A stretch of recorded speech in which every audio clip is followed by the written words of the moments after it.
Olá para quem está vendo esse vídeo.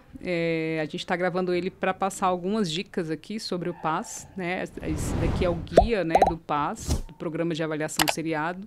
E vocês podem ver aqui que ele contempla os subprogramas de 2025 até 2027. Então, para quem está fazendo a prova até 2027, está super contemplado aí. Então, apesar de ele ter bastante coisas legais para quem está começando a fazer o PAS esse ano, né? Tem toda uma apresentação aqui falando sobre as condições de inscrições, né? Solicitação de isenção, enfim. Eu vou direto aqui para uma parte que vai ser mais interessante para quem vai fazer a prova, né? Aqui também tem os recursos disponíveis para quem quer solicitar um atendimento especializado.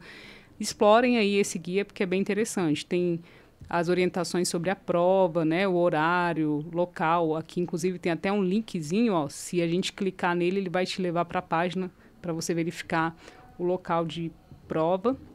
Mas, é claro, dentro daquela data prevista no edital, né? Aqui fala um pouquinho também do horário, de como vai funcionar, né? Enfim.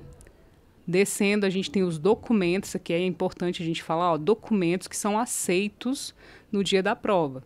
Quem vai fazer a prova vai precisar levar os documentos para se identificar.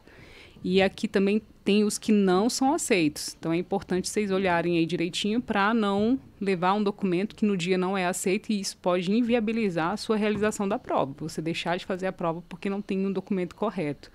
E aqui a gente destaca também que alguns objetos eles não são permitidos no dia da prova. Né? Então, para você não correr o risco de levar um objeto que depois você vai ter que se desfazer, né, dele lá para conseguir fazer a prova, é melhor nem chegar a levar, tá bom?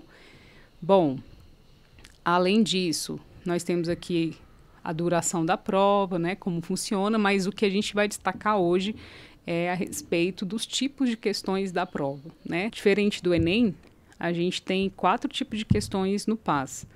E a do tipo A, por exemplo, que é essa primeira que a gente vai ver, ela é o item que deve ser julgado de acordo com o comando a que se refere e tem como resposta certo ou errado. Ou seja, como a gente observa aqui na imagem desse tipo de questão, você vai ter lá um comando e vai precisar julgar se aquele item que está lá, ele é certo ou errado, de acordo com o que o comando está pedindo, né? Então, aqui você tem a possibilidade de marcar C para certo ou E para errado. E a gente pode observar nesse tipo de questão, por exemplo, que quando for feito o cálculo do resultado da prova, se você acertar a questão, se a sua resposta, como está dizendo aqui, ó, coincida com o gabarito oficial, né, definitivo, é atribuído o valor positivo mais X. Então, olha que legal. Esse mais X quer dizer que você tem um valor de X lá, você tem um valor para X e você vai somar X pontos para você, se você acertar. Mas qual é o cuidado que você tem que ter? O cuidado de, quando você for responder, se você não tiver certeza, você não responder aleatório. Por quê? Porque se você marcar a resposta que divirja com o gabarito oficial, ou seja, que esteja errada, né? A resposta que você está marcando, se ela for errada, você vai perder menos X. Ou seja, acaba anulando uma resposta correta que você pode ter tido nesse tipo de questão, né? Porque do mesmo jeito que você pode pontuar um valor X, você pode perder um valor X se você errar. Já a questão do tipo B, como essa daqui embaixo, você vai ter que responder, né, um problema, uma situação problema, né, porque o item em que se propõe um problema, cuja resposta é um número inteiro de 0, no caso de 3 algarismos aqui, né, que pode chegar a ser 000 ou 999. Enfim, você vai ler a questão, verificar que lá provavelmente vai haver um cálculo, uma reflexão que tem que ser feita e a resposta, ela é numérica. Destacando que na hora de preencher, você tem que preencher as 3 casas decimais. Então, você tem que preencher uma bolinha que tem na primeira coluna, uma bolinha da segunda coluna e uma bolinha na terceira coluna, para a resposta ser computada. Então, vamos colocar um exemplo prático aqui. Vamos supor que você fez um cálculo lá para a questão e a resposta foi 1. Você vai marcar 0 na primeira coluna, 0 na segunda coluna e 1 na última coluna, que vai corresponder ao valor 1. E aí vamos ver agora sobre essa questão. Vale a pena responder ela? no cálculo do resultado da prova, ao item do tipo B, cuja resposta coincida com o gabarito, ou seja, se você acertar, o valor somado para você é mais 2. Olha que legal, mais 2x. Então, ela vale o dobro do valor da questão do tipo A, que a gente acabou de ver. Agora, se você errar, ó, ao item em branco, ou seja, se você não responder nada, ou cuja resposta da pessoa candidata, né, divirja, ou seja, se ela for errada, é atribuído o valor igual a 0. Ou seja, você não perde nenhuma pontuação. Porque se você não marcar, ou você marcar, mas estiver errado, só vai ser atribuído o valor 0, ou seja, não vai ser atribuído nada. Ok? Vale a pena responder? Vale. Porque quando você responde, você tem chance de acertar. E somar aí, se for o caso, o valor mais 2x. Agora vamos ver aqui a questão do tipo C. A questão do tipo C é aquela em que o item contém 4 opções de resposta. Essa questão se assemelha às questões do tipo Enem. A diferença é que no Enem você tem a alternativa de A a E para escolher, né? Aqui você só tem de A a D.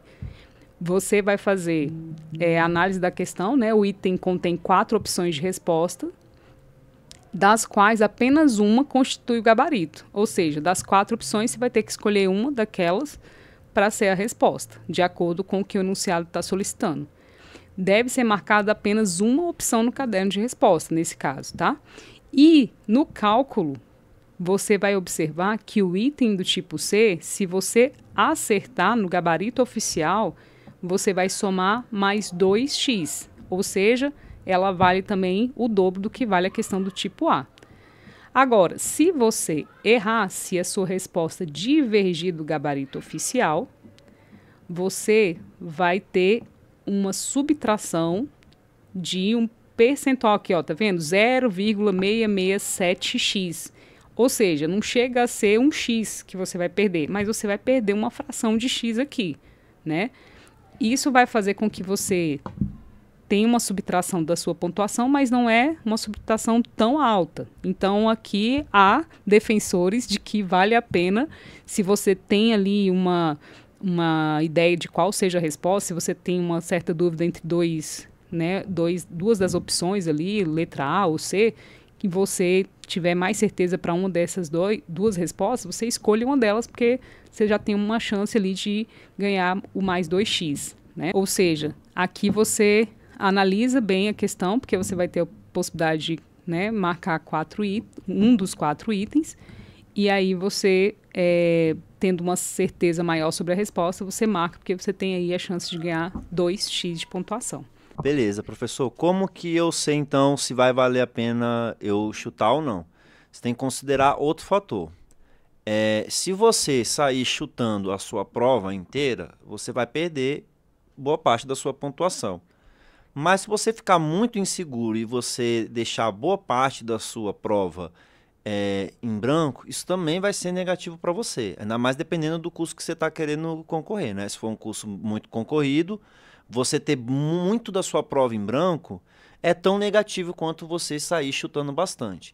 Então, se você fez a sua prova lá e aí você separou e marcou primeiro as que você tem certeza, que essa já é uma dica boa, né? Primeiro você marca as que você tem certeza absoluta. E aí você olhando no seu gabarito, você viu, poxa, eu tô com muitas questões em branco, tenho mais questões em branco às vezes do que questões marcadas, e eu tô para um curso assim que é muito concorrido, então é melhor algumas eu vou ter que chutar. Então se você vai chutar, o que você vai fazer? Você vai chutar todas? Não. Você vai priorizar justamente as de tipo C. Por quê? Caso você erre, ela vai te tirar menos. Mas é qualquer uma de tipo C que você vai chutar? Não. Vamos supor que você tem uma questão lá que ela é de uma matéria, de um conteúdo que você não estudou ou que você é péssimo. Você não faz a menor ideia se a resposta é a A, a B, a C ou a D. Essa não vale a pena você chutar. Agora, se está numa questão ali que você estudou a matéria, o conteúdo, você tem certeza que não é a D e nem a E. Você está a resposta entre a A e a B. Aí talvez essa valha a pena você chutar, Caso você tenha feito aquela avaliação, pô, deixei muitas questões em branco e preciso chutar um pouquinho mais, preciso preencher mais o meu gabarito, então se eu for chutar, eu vou chutar essa aqui. As de certo e errado, elas não valem tanto a pena você chutar, porque ela vai anular completamente um acerto, né? Já a de tipo C, não acontece isso. Então, a gente está falando que é para você sair chutando? Não, a gente está dando uma dica para você avaliar na hora da sua prova qual é a sua melhor estratégia. Então, preciso preencher mais, se for para chutar, que você chute a questão de tipo C e que você chute aquela que você está entre 2 itens das 4 possibilidades que você tem de marcar, ok? Isso aí. Olha que essa dica foi de ouro, hein? Aproveitem aí todas essas dicas porque vai fazer a diferença no seu resultado. E por fim, a gente tem aqui a questão tipo D. A questão tipo D, ó, como a imagem está mostrando, é aquela questão que você vai escrever, né, a resposta, né, ali com as suas palavras. É um item de resposta construída, ou seja, é um item aberto, né? No cálculo do resultado, ao item do tipo D, cuja resposta atenda totalmente ao solicitado, é atribuído o valor mais 3x. Ou seja, se você respondeu e a sua resposta ali atende todos os critérios de uma resposta que eles entendem que seja correta, você vai somar 3 vezes o valor de x para a sua prova. Agora, ao item cuja resposta atenda parcialmente, e o legal desse tipo de questão é porque existe essa possibilidade de você acertar parcialmente, né? Você vai ter a atribuição de um valor positivo inferior a 3x, mas não deixa de ser um valor que possa contribuir com a sua nota. Pode ser um valor de 2x, 1,5x, enfim, vai ser uma atribuição de uma pontuação ali para você. E aí, professora, no caso de deixar em branco ou de você não atender ao solicitado, ou seja, errar essa questão, você vai perder pontuação? Não, porque vai ser atribuído o valor 0. Quando é atribuído o valor 0, quer dizer que você não vai perder nenhum x, né? Não vai perder valor nenhum dos itens que você já conseguiu acertar.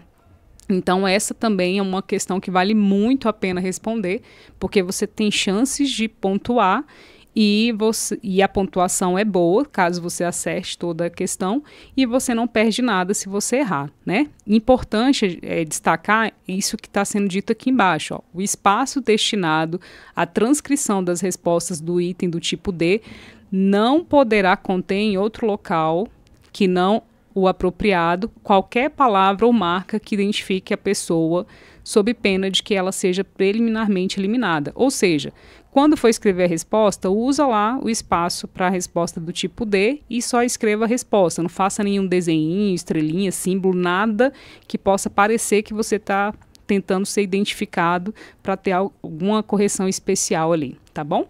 É isso, gente. Essas foram as dicas de hoje.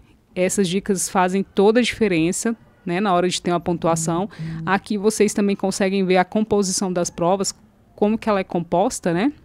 As áreas de conhecimento, né? A parte 1, parte 2. Isso aqui ajuda vocês a entenderem, inclusive, no resultado da sua prova, como é que funciona lá a pontuação. Então, aqui também tem a dica sobre a redação, né? Como funciona o caderno de resposta, né? Das questões subjetivas. Podem explorar e ler, né, porque vale a pena. Se tiverem dúvidas, a gente aqui da coordenação do 102 está à disposição para tentar ajudar. Tem aqui o cálculo também, mas hoje o objetivo principal era mostrar para vocês sobre os tipos de questões e que existe esse guia aqui que pode ajudar vocês a entenderem um pouquinho mais sobre a prova. É isso aí, qualquer dúvida podem comentar com a gente na escola ou por aqui. Um abraço, gente, sucesso!